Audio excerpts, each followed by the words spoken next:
Welcome back, everybody. Thank you guys for tuning in. I hope you're having good luck with your gardening and all of your projects. And without further ado, let's get to today's project.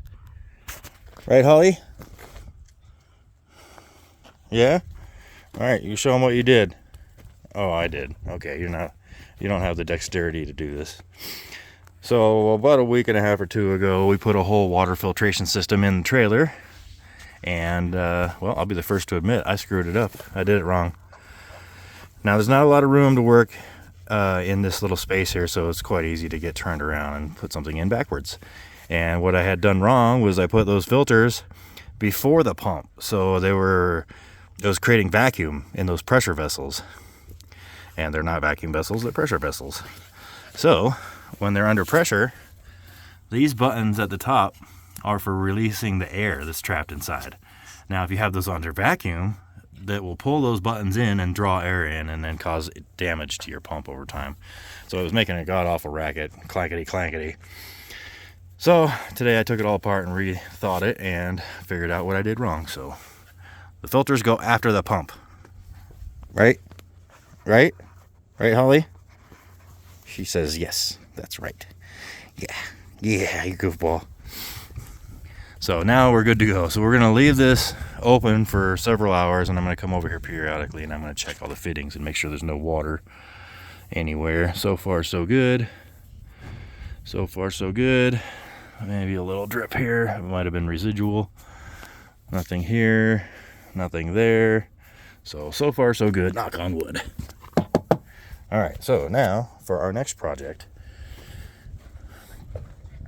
So a while back, when we were installing the batteries and the inverter charge controller, I mentioned that I was probably going to order another one because I thought, well, it'd be great to have 220 volts out here, but now I'm discovering that I really don't need that. So I went and I ordered another inverter charge controller anyways, so we could have a backup. And then life happened and things accelerated promptly. But anyways, without further ado, 5 months later, here is our new solar charge controller. And if you're wondering why there's a bunch of aluminum on the ground right there, because it was in a bucket and the cows ate the bucket. So now there's a mess. So this inverter charge controller has a maximum input of 230 volts. Right there. Well, input range is 230, 90 to 230 volts. Max is 250.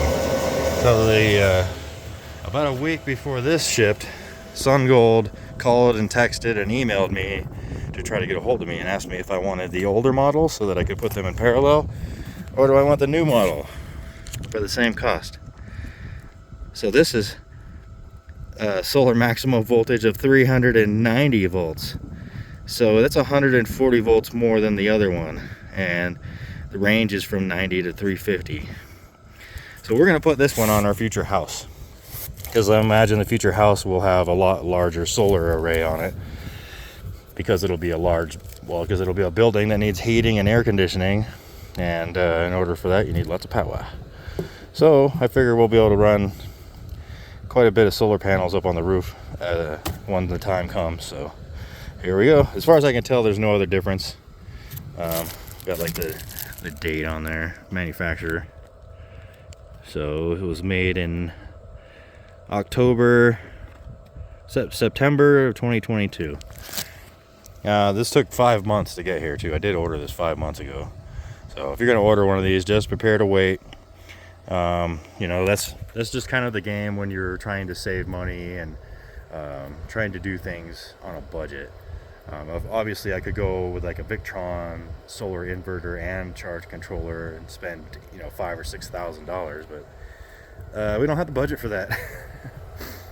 And we're not trying to power a giant house and a whole bunch of bedrooms or anything like that, so this should be just fine for what we're using it for. So we'll pack that back up and put it away until the time comes. Now project number 3, we got the pond liner roughly laid out in the sump tank over here in the garden. It's been pretty chilly over here. I mean, I know if you're from the other part of the country, then I don't know what I'm talking about as far as chilly goes. But here in Arizona in the high desert, it does get quite cold. And this is a 2-person job because I need to be down in there, and then I need somebody to feed me the plastic so I can fold in all the corners, sort of like an inside out Christmas present. And then we can clean up the outside, and we can put the wood trim around it to hold it all down in place, and then start cutting holes for the plumbing. But there's some of the progress we got. This is probably a lot bigger than what I needed, but it's better to order one that's too big than one that's too small. So this should be all right. So once I can get someone to help me with this, we'll get it all cleaned up and dialed in, and then we'll start working on the plumbing. And then we can dig the trenches for the drains and the fill lines for the future grow beds. Right, Holly? Holly, right? She doesn't understand. She's just a puppy. All right, you guys, that's what I've got for you today. Oh, there's a sneak peek. What's that? Future project. Those are full-size gates. All right, you guys, so thank you guys for tuning in. If you have any questions or comments, pop those down below. Give us a thumbs up. And as always, keep building and try to be good to each other. Some of us aren't here for very long, and a little bit of kindness will go a long way. So God bless you all, and peace. Future projects. Future projects. Cowboy Gnome King.